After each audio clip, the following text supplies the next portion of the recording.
जय हिंद दोस्तों। आज की इस वीडियो में हम बात करने वाले हैं document required for UP tech counselling. अगर आप यूपी टेक काउंसलिंग में पार्टिसिपेट करना चाहते हैं या फिर किसी भी काउंसलिंग में आप पार्टिसिपेट करना चाहते हैं तो ये डॉक्यूमेंट तो आपके लिए कंपलसरी है ही। आपको जरूर से इन डॉक्यूमेंट को वेरीफाई कराना है, करेक्ट कराना है, बनवाना है। साथ ही साथ कुछ ऐसे मिस्टेक्स है जो डॉक्यूमेंट में हो सकती हैं काउंसलिंग के रिगार्डिंग, तो वो मैं आपको बताने वाला हूँ। पूरा वीडियो को ध्यान से एंड तक देखना ताकि आपसे कोई भी मिस्टेक हो ना। देखो, बिना ज़्यादा देरी के मैं वीडियो को शुरुआत करता हूँ। पहली चीज़ जो आपका चाहिए वो है फोटो आईडी प्रूफ। उसमें आप आधार कार्ड दे सकते हैं, पैन कार्ड अगर बना है तो वो भी दे सकते हैं, कोई दिक्कत नहीं है। 10-12 का मार्कशीट तो चाहिए होगा। उसके बाद आपका photo as per your admit card, जो जेईई मेंस का आपका एडमिट कार्ड है, फिर जेईई मेंस का एडमिट कार्ड।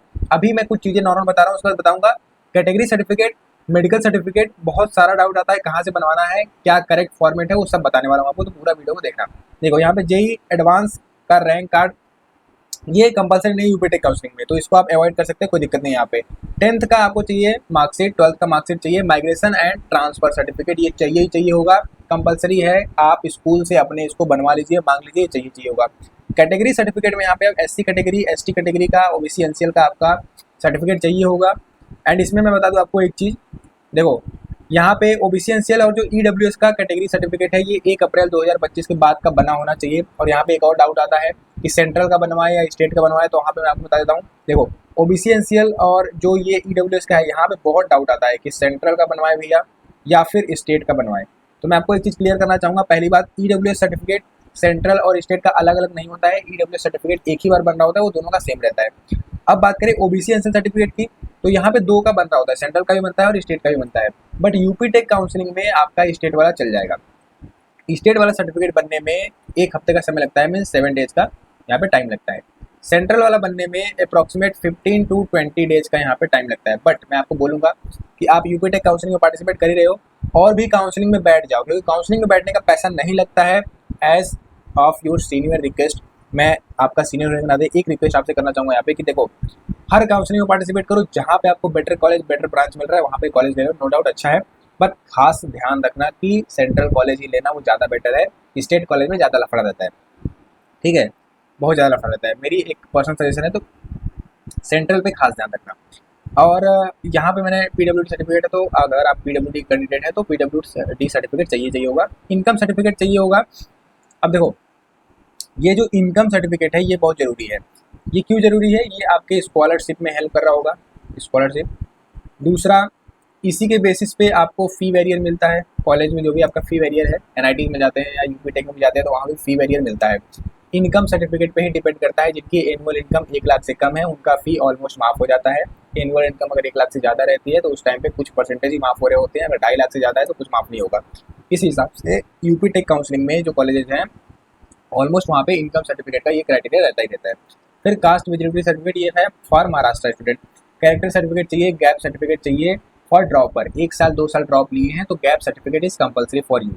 किसी भी वकील के पास जाना, आप वहाँ पे वो बनवा देंगे, आपका आराम से वो बना के देंगे गैप सर्टिफिकेट। उसमें ये रहता है कि आप अपना कहाँ टाइम इन्वेस्ट किए हैं, वही चीज़ आपको लिखना है कि ड्रॉप लिए हैं तो क्या किए हैं, वही सब सारा उसमें रहता है। कंसेंट गवर्नमेंट की तरफ से वो प्रूफ बन जाता है कि आपको एक कॉलेज में सबमिट करना होता है।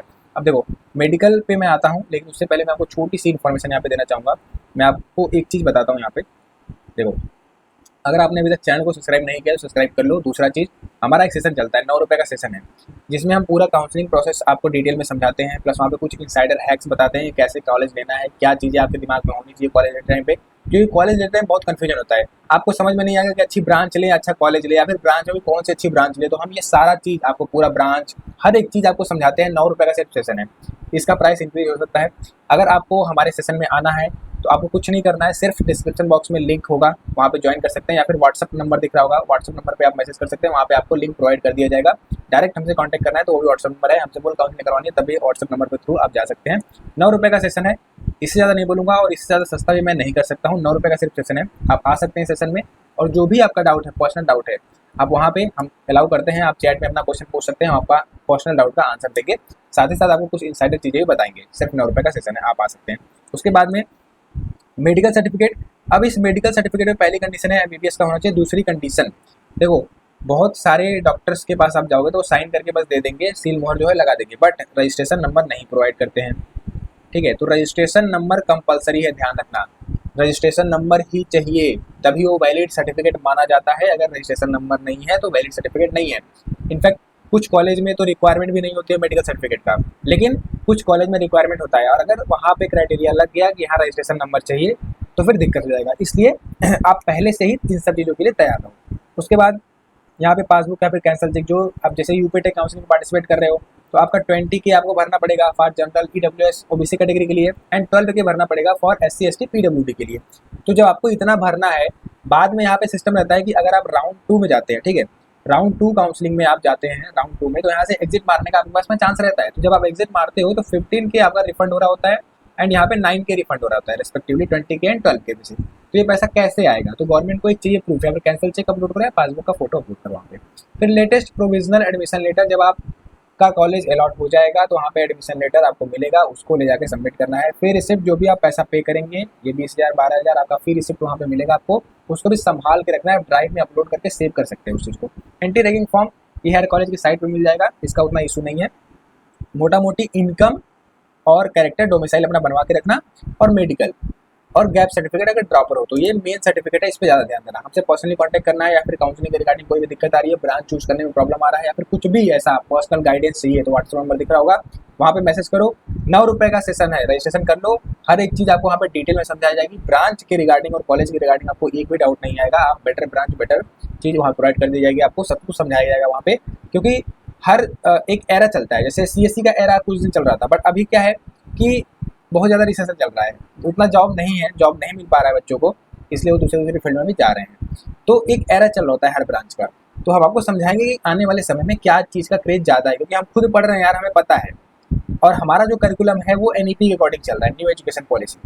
ओल्ड करिकुलम में बीटेक के और न्यू करिकुलम में बहुत ज़्यादा चेंज है, बहुत ज़्यादा, ये ध्यान रखना। बस मैं आपको छोटा सा हिंट दे रहा हूँ, बहुत ज़्यादा चेंज है। NEP का करिकुलम पूरा अलग है ओल्ड करिकुलम से, ये आप किसी भी बच्चे से पूछना जो अभी बीटेक कर रहा होगा, वो आपको बता देगा, ठीक है। बहुत ज़्यादा चेंज है, तो वो भी बताएंगे कि क्या चेंज है, सब चीज़ समझाएंगे आपको। सेशन में आ जाइए, हर एक डाउट आपका क्लियर हो जाएगा। बाकी अगर आपको और कुछ टॉपिक वीडियो चाहिए तो आप वो बता सकते हैं, वीडियो बना देंगे। सब्सक्राइब करके फॉलो कर लेना, बहुत ज़्यादा हेल्प करने वाला हूँ आपका काउंसलिंग में।